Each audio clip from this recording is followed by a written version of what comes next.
ఇలా ఉత్తమ్ కుమార్ రెడ్డి గారు కానీ కాంగ్రెస్ పార్టీ నాయకులు పదే పదే అవినీతి అని చెప్పి మాట్లాడుతూ ఉన్నారు. అసలు అవినీతి గురించి మాట్లాడే నైతిక హక్కు కాంగ్రెస్ పార్టీకి ఉందా? అవినీతికి care of address Congress party. ఈ దేశంలో ఈ రాష్ట్రంలో అసలు కాంగ్రెస్ పార్టీ హయాంలో జరిగిన స్కాములు తీస్తే చాంతాడంత లిస్ట్ వెళ్తుంది. ఆనాడు మీరు జలయజ్ఞంలో తెలంగాణ ప్రాంతంలో మీరు ఎన్ని ప్రాజెక్టులు చేపట్టినారు? అసలు ఒక్క ప్రాజెక్ట్ అన్న తెలంగాణ ప్రాంతంలో పూర్తయిందా?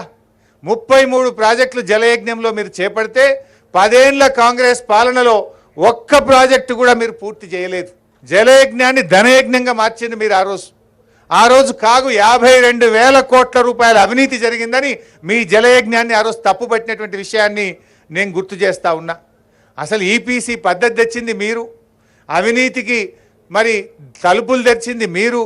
మేము వచ్చిన తర్వాత ఈపీసీ విధానం రద్దు చేసినాం, మీరు పెట్టిన మొబిలైజేషన్ అడ్వాన్స్ను రద్దు చేసినాం.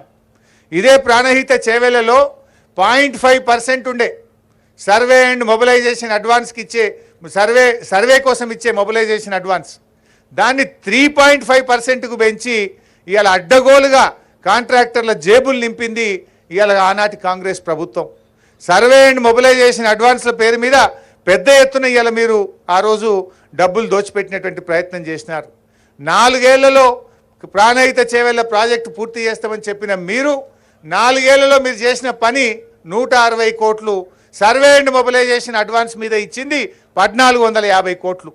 చేసిన పని 160 కోట్లు, సర్వే మొబిలైజేషన్ అడ్వాన్స్ మీద లేపిన బిల్లులు 1,450 కోట్లు కాంట్రాక్టర్లకు ఇచ్చింది మీరు. ఇలా మీరు మాట్లాడుతుంటారు చేసిన పని 160 కోట్లు, ఎత్తిన బిల్లులు 1,450 కోట్లు. ఇక మీరు అవినీతి గురించి మాట్లాడతారు. 7 ఏళ్లలో ప్రాణహితకు శంకుస్థాపన చేసి 7 ఏళ్ళు అధికారంలో ఉంటే తమ్మిడిహట్టి దగ్గర తట్టెడు మన్ను దవ్వలే మీరు. కనీసం అంతర్రాష్ట్ర ఒప్పందం చేయలే. 3 చోట్ల కాంగ్రెస్ ప్రభుత్వం ఉన్నా మహారాష్ట్రతో ఒప్పందం చేయలేనటువంటి ప్రభుత్వం పార్టీ మీ కాంగ్రెస్ పార్టీ. మీరా మాట్లాడేది? శ్రీహరన్న చాలా వివరంగా చెప్పిండు ఎందుకు మార్చినామని.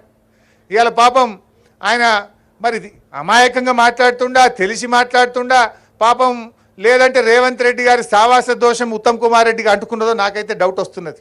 రేవంత్ రెడ్డి నోరు తెరిస్తే ఆయన మాట్లాడతాడు, కానీ ఉత్తమ్ కుమార్ రెడ్డి కూడా ఈ మధ్యలో అదే పని మోపోయింది. ఆయన ఏమంటుండే ఇవాళ హైదరాబాద్లో ప్రెస్ మీట్ పెట్టి తమ్మిడిహట్టి దగ్గర నీళ్లు లేవని బీఆర్ఎస్ పార్టీ దుష్ప్రచారం చేస్తుందట. ఇది సెంట్రల్ అసెంబ్లీలో కూడా అట్లే అబద్ధాలు ఆడిండు. దొరకబట్టి చెప్తే కనీసం తలకాయ కిందకేసుకున్నాడు. అసెంబ్లీలో ఇరిగేషన్ మీద వాళ్ళు విడుదల చేసినటువంటి బుక్కులో అన్ని తప్పులే, శుద్ధ తప్పులు. అసెంబ్లీ సాక్షిగా అప్పటిదప్పుడు దొరకబట్టి మాట్లాడితే క్షమాపణ చెప్పమంటే నోరు తెరవలే. ఇవాళ కూడా మళ్ళీ అబద్ధం మాట్లాడిండు. నీళ్లు లేవు అని బీఆర్ఎస్ పార్టీ దుష్ప్రచారం చేస్తుంది అంటారు.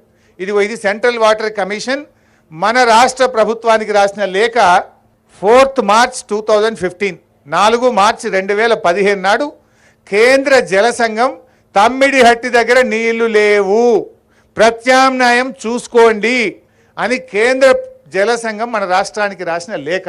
నీకు బంప్తా ఉత్తమ్ కుమార్ రెడ్డి, ఇప్పటికైనా నువ్వు మరి రేవంత్ రెడ్డి లెక్క మారకు, నీ పరువు తీసుకోకు, ఒక మంత్రిగా బాధ్యతాయుతంగా మాట్లాడు. ఇవాళ ఇదేదో బీఆర్ఎస్ పార్టీ చేస్తున్న ప్రచారం కాదు ఇది కేంద్ర ప్రభుత్వం CWC రాసిన లేఖ ఇది.